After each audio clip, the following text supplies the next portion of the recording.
name is Savannah Hauk, and I'm from Garden City, Michigan.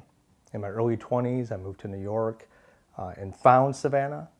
That was when, the glitz and the glamour of like the big city was so not Midwest Detroit. So, out there living in the city, like realizing, oh, I can be this person. And so like in the early 90s, I went ahead and proclaimed the title and moniker of a crossdresser, and Savannah became, a lot of people don't understand what a crossdresser is. I mean, I am non-transitioning. I do this periodically, but it is a very important aspect of what I do in my presentation and wanting to express that. Even cross-dressing crosses a huge spectrum. We're not all fetishists. We're not all weekend warriors. I mean, some people do it to de-stress after work. Some people, like myself, just want to go out and be ourselves.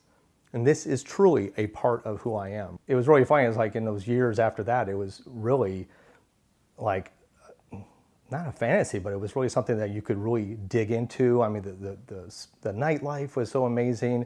Friends were so amazing. And over a period of years between like 97 and early 2000s, I mean, I grew with a set of friends that were cross-dressers, and we had private events that, I found my people, I found my tribe, which was like amazing to be able to do that. Unfortunately, come a couple of years ago, I was priced out of the city altogether. I wasn't even living in the city. I was living on Long Island, but I couldn't live there anymore. I had asked my company to relocate me down to a branch in South Carolina in the upstate, which was terrifying because I had to do the move. I didn't want to actually lose my job or go looking for a new career. So I did it and then realized I'm going to some place where guns are plentiful and it's super conservative, Southern Baptist, traditional values, which was a terrifying prospect for me. So I was giving up everything. All that, the confidence and the bravery and like the I don't give a damn that I had in New York was gone in just instants. So like basically the road trip down, took it all away from me.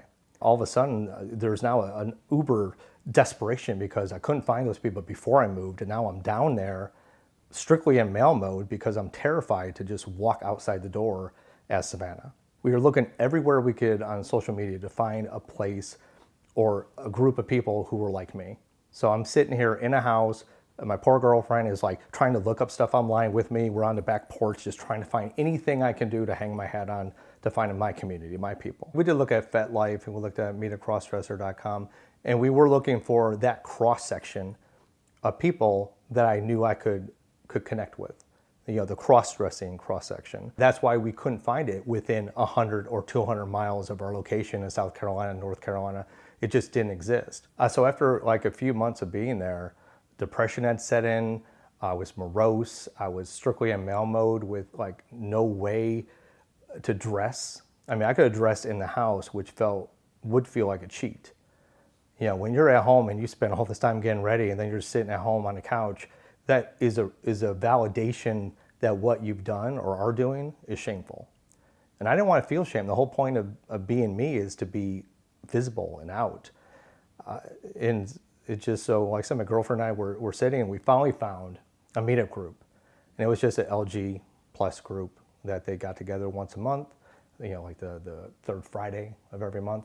And I texted the author of it. I'm like, hey, is it okay if I come? They're like, sure, why not? I said, well, because I'm a cross-dresser.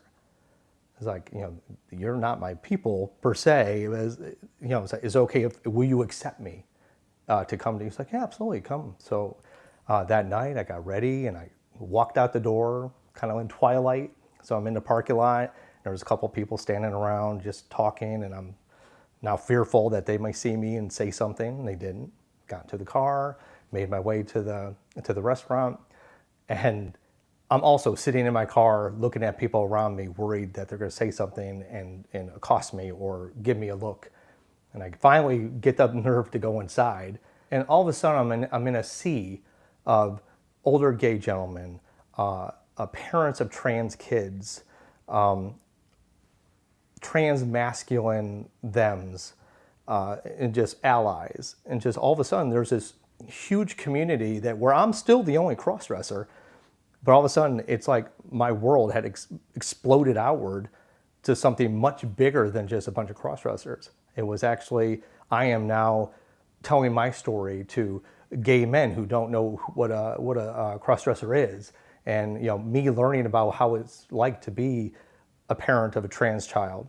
It was just really an amazing experience to finally get to realize I didn't have to just be with my own kind, but really be with the entire community and be accepted. And for me, that was a revelation. So the irony is I had to move to South Carolina to realize that the group is so much bigger and so much more accepting than I even realized it was, or what I needed. So it really was an eye-opener and kind of like transformative for me. Broadening the search for the community for me ended up, again, I made friends that I never would have made.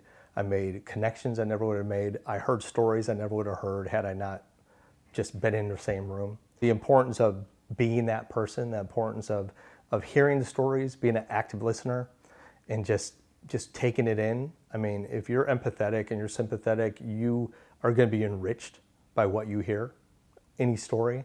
And just because it's not you, just because it's not your brand or your label, I think that's limiting. I think that you always have to try to look outside, because you might find that one of those people that you don't think you're like, you're exactly like.